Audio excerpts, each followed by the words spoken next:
Shalom, selamat pagi Bapak Ibu Saudara-saudara yang dikasihi oleh Tuhan Yesus Kristus. Jumpa kembali bersama saya Pendeta Eka di dalam renungan firman Tuhan pada hari ini, hari Jumat 24 Desember 2021. Sukacita dan damai sejahtera dari Tuhan kita Yesus Kristus kiranya terus menyertai kehidupan kita sekalian, puji nama Tuhan. Sampai pada pembacaan kita pada hari ini, Ayub pasal 34. Kiranya firman Tuhan memberkati kita sekalian. Sebelum kita merenungkan bagian pasal ini, mari kita berdoa.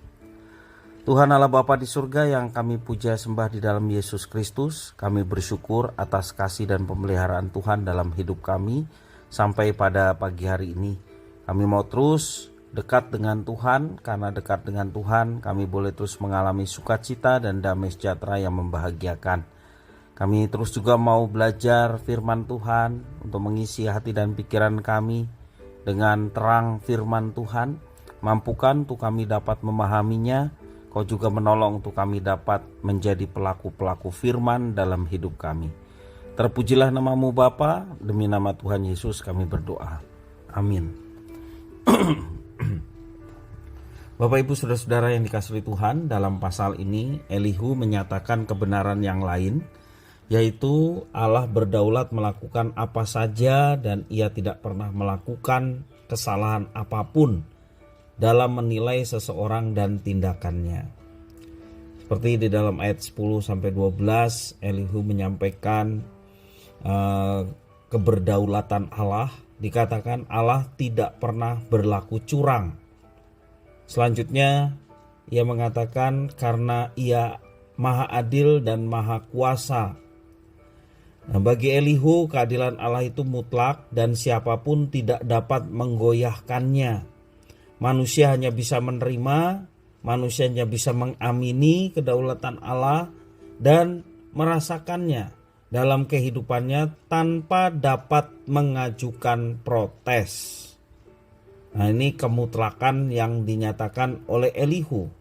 Dan saking mutlaknya kedaulatan Allah itu sampai-sampai seperti yang tertulis dalam ayat 14-15. Ia menarik kembali rohnya dan mengembalikan nafasnya padanya, maka binasalah bersama-sama segala yang hidup dan kembalilah manusia kepada debu.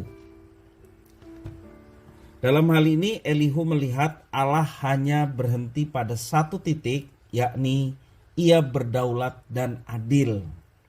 Padahal dia juga penuh dengan kasih. Ya. Secara implisit atau secara tersirat, ia hendak mengatakan bahwa Allah dapat membenarkan orang yang berlaku benar dan memberinya pahala.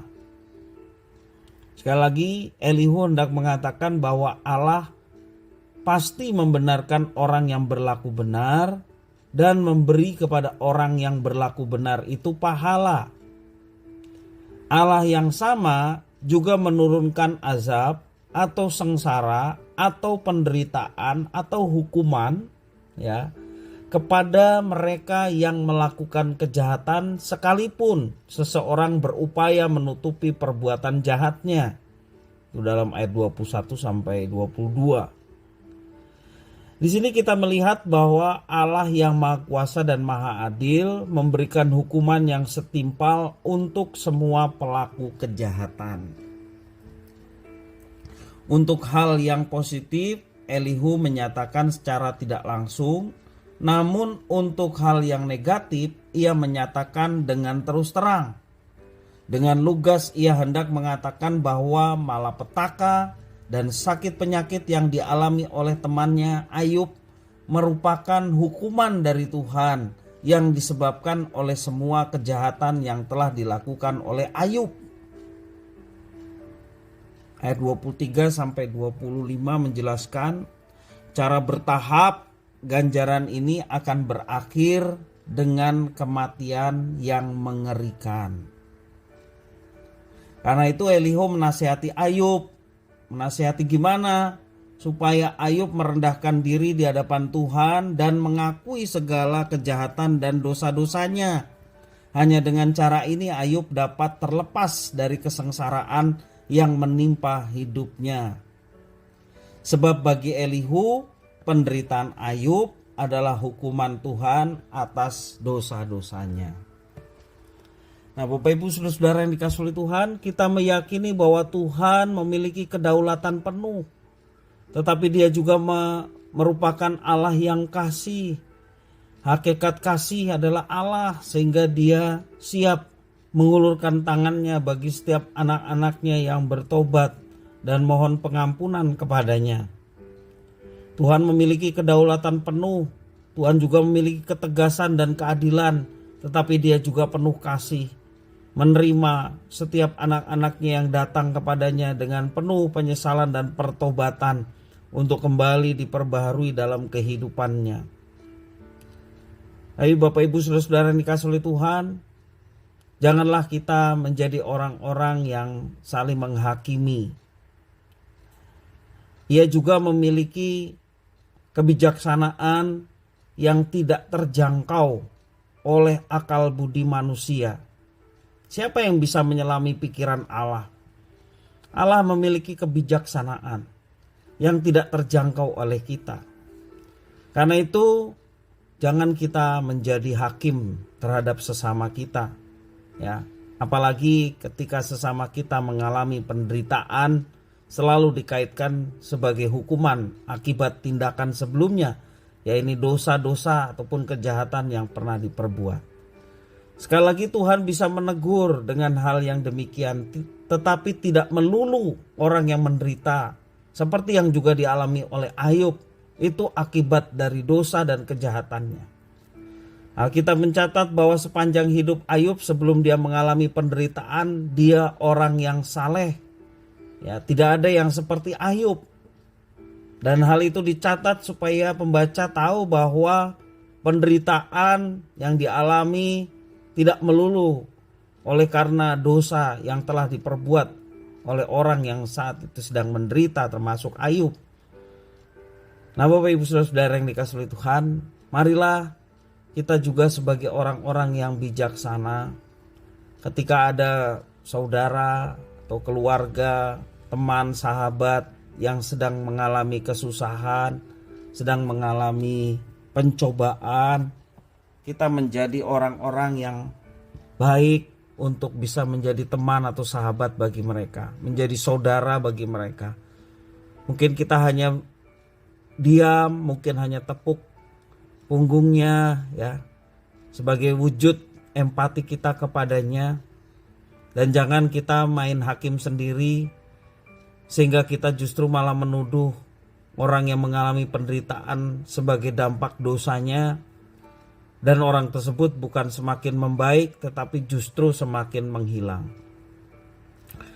Nah, Bapak Ibu Saudara-saudara yang dikasihi oleh Tuhan, kita bersyukur Ayub, ya, di tengah tantangan dalam hidupnya, pencobaan yang sedemikian berat, baik sakit penyakit maupun segala sesuatu yang dimilikinya lenyap sudah, masih ada orang-orang yang mendekati, dan teman-teman yang mendekati itu justru malah memberikan penghakiman kepadanya.